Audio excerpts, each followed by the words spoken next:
So the 111-hour fast is complete. I am so thankful that it is over. Just got back from doing 2 hours of yoga, did an hour of Ashtanga, and then an hour of Yen. Now about to make the ultimate recovery, a smoothie bowl. Not even just recovery, it's adjusting back from a fast. Because biggest thing is when you're getting back from a fast, your stomach needs time to learn how to digest again. So starting with smoothies and soups is the way to go. So 1.5 bananas, about 10 frozen strawberries. I keep the greens on there because the leaves of vegetables have tons of antioxidants in them. And then a little bit of frozen blueberries. Also adding a little bit of papaya seeds, frozen, and some honestly poorly ground avocado seeds. There's a ton of antioxidants and fibers in here. Also using a little bit of ginger root, because recovering ginger root helps with the stomach.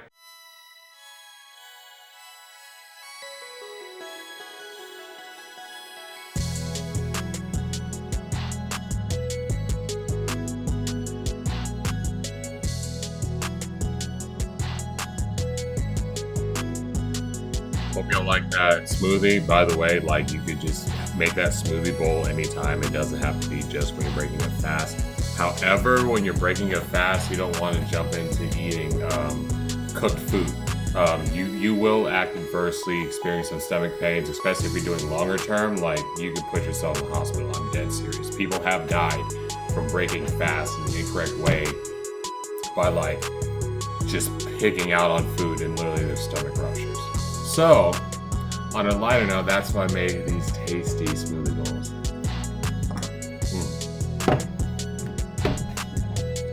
This fruit has been sitting in the freezer in the fridge like since I started my fast, so it's just been like it was like one of my motivation points, like probably one on the lower end of the spectrum instead, you know, the things I talked about earlier, but still it was like, man, like especially today, during yoga, I was like, man, I cannot wait to make this like delicious smoothie. Anyways, like the importance of, you know, like eating things digest, like a banana, things like that, is to help adjust your body and acclimate your body back to eating food. And you want to be patient with yourself. You don't really want to rush into anything. This fast really taught me and showed me how much sticking to my word is and how valuable that is. And it really did help me like reset my clock, wake up early. Like got up at, 4:35 today and, put in about 3 hours of work before I went to yoga. And like, it's about 12:30 now. And I'm going to start working after this. Of course, I got to edit all this video to put it together and putting my Raw 21 course together at this moment too. But it's not like I have this rushed feeling like, oh, I haven't done anything yet towards my dreams. It's like, oh, nah, like that's the first thing I did after I like meditated for a little bit and then woke up. Meditate for a little bit and then woke up and like took care of business. Just for, I would say, to set yourself up for success and really keep yourself to your word. Like, do a 24-hour, then do a 48, then do a 72, then do a 111. Or do like I did. I did like a 36-hour, then a 72, then the 111. Because I see a lot with fasting. They're like, hey, if you want to fast for a week, then just tell yourself you're going to do 2 weeks. And then when you fall short, you still feel successful, but you still broke your word to yourself. So that's when I'm like, yeah, you did fast for long, but at the same time, you broke your commitment to yourself at the end of the day. So the strength of your words have lost power from that, even though it's an amazing feat you did 7 days. I'm not talking about the feat. I'm talking about the energetic principles behind breaking your word and strengthening your word. That's more about what I'm talking about. To set yourself up for success and not pushing yourself so much and so high that when you fall short, you are still successful by other people's standards, but internally you still might not feel as validated. Because, and I'm just going to talk about this right now, because I'm recently getting out of like the insurance and investment industry, and a lot of things, it's like, you got to shoot for 10,000 a month, 10,000 a month, shoot for 10,000 a month, do all this. And it's like, well, if you don't get 10,000, then you got 8,000. It's still good because you're making about 6 figures a year, blah, blah, blah.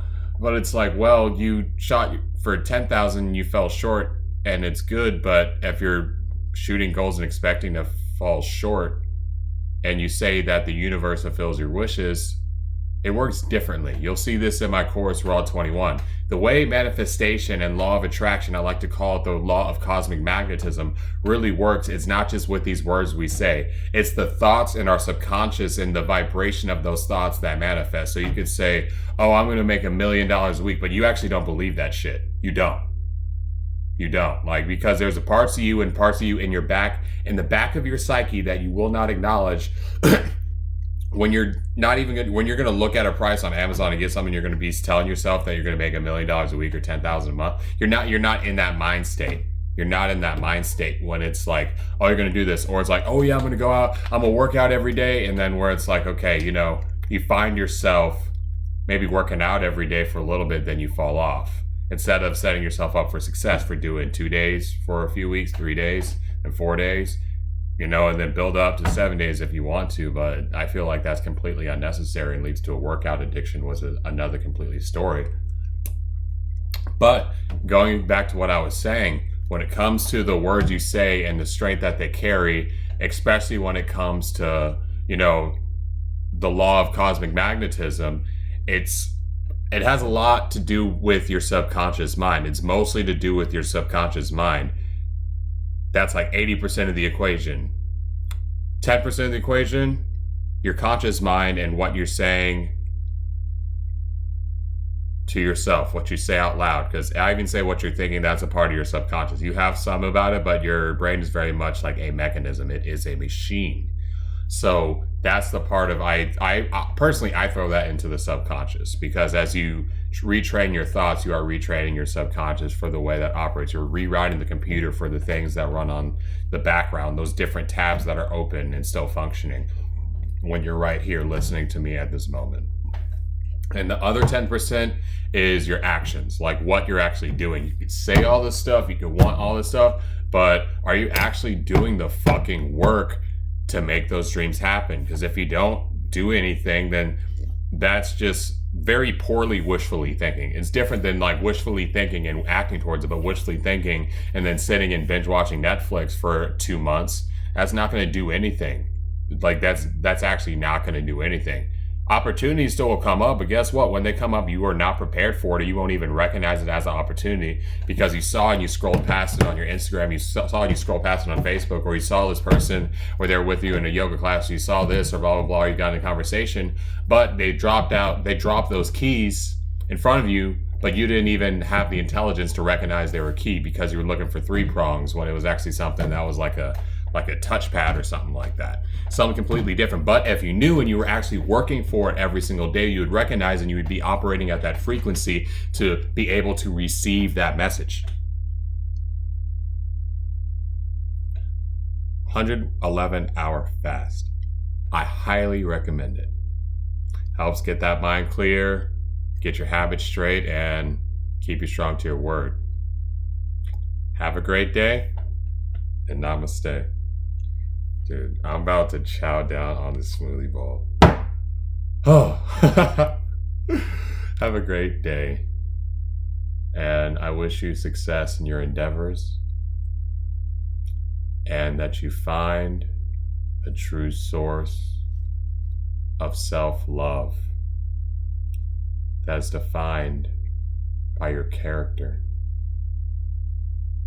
Not what other people think of you, but what you think and know about yourself. Have a great day.